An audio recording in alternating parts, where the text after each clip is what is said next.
আমরা মানুষ আমরা মানুষ হয়ে এক একজনে এক এক কাজ করি।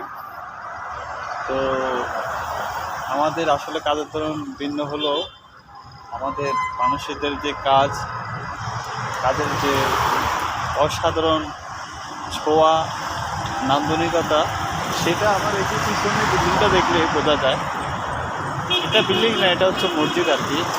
মসজিদটার কাজটা এত সুন্দর, এত নান্দনিক, যেন মানুষ যতন করে নিপুণ হাতে সেই মসজিদের কাজটি করেছে। আপনারা অবশ্যই দেখতে পাচ্ছেন আমার পিছনে, এই যে দেখতেছেন, বিষয়টা আসলে খুব দারুণ। আর এত সুন্দর একটা আর্ট, লাইটের যে আর্টটা, এটা দেখে আমার কাছে খুব ভালো লাগতেছে। তো আপনাদের তার পাশাপাশি আমি আরও কিছু জিনিস দেখে দিয়েছি। এই যে আমার পিছনে একটা বড় বিল্ডিং দেখতেছেন, এটা অনেক সুন্দর একটা বিল্ডিং, মানুষের নিপুণ হাতে করা। আর এখানে কি সুন্দর একটা নান্দনিক নকশা, অসাধারণ হাতের কারিকুলাম দিয়ে এটা তৈরি করা হয়েছে। আর আমার পাশাপাশি আপনাদেরকে এইগুলোর পাশাপাশি আরও কিছু দেখা দিচ্ছি। যে সৌদি আরবের যে মনে করেন ট্রাফিক সিস্টেম, এটা আসলে অসাধারণ একটা সিস্টেম। এখানে ইশারার মধ্য দিয়েই গাড়ি চলতেছে, গাড়ি যাওয়া আসা করতেছে। এখানে কোনো হারাহারি কিংবা পারাপারি, তারপরে আপনার হর্ন সিস্টেম, অযথা হর্ন দিয়ে যে কেউ কাউকে বিরক্ত করবে, এরকম কোনো সিস্টেম নাই।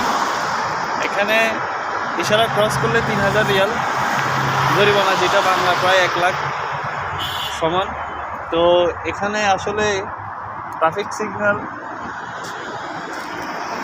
আইন ভঙ্গ করে কেউ যে গাড়ি চালাবে, এরকম সিস্টেমটা আসলে কারো সাহস হয় না।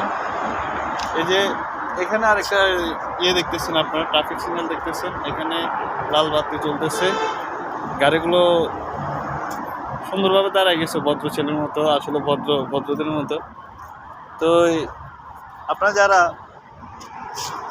বাংলাদেশে গাড়ি চালান, আপনাদেরকে একটা কথা বলতে চাই, আপনারা ট্রাফিক সিস্টেমকে সম্মান করুন, ট্রাফিক আইন মেনে চলুন, এবং একজন ড্রাইভার হিসেবে অন্য ড্রাইভারকে স্যাক্রিফাইস করুন। আমাদের বাংলাদেশে বেশিরভাগই মানুষেরা একটা গাড়ির সাথে একটা গাড়ির সমস্যা হলে গালাগালি শুরু করে দেয়, এই খায়ালামো, ওই কইরালামো, সেই কইরালামো, এইসব অযথা সিস্টেম থেকে আমাদেরকে বাইর হয়ে আমাদেরকে সভ্য একটা দেশে পরিণত হতে হবে, সভ্য মানুষে পরিণত হবে।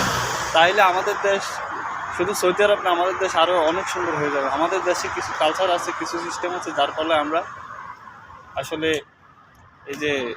এই আমাদের দেশটাকে আমরা বিশ্বের দরবারে মর্যাদাপূর্ণ করতে পারি না, সেটাই হচ্ছে আমাদের সমস্যা। তো আপনারা যারা দেখতেছেন, সবাই ভিডিওটা লাইক, কমেন্ট, শেয়ার ইত্যাদি করে দেবেন। আপনাদের জন্য আমার এই ভিডিও নিত্য নতুন সুন্দর অসাধারণ দালান কোঠা আপনাদের জন্য আমি তুলে ধরলাম। এই যে দেখতেছেন। তো সবাই ভালো থাকবেন, আল্লাহ হাফেজ।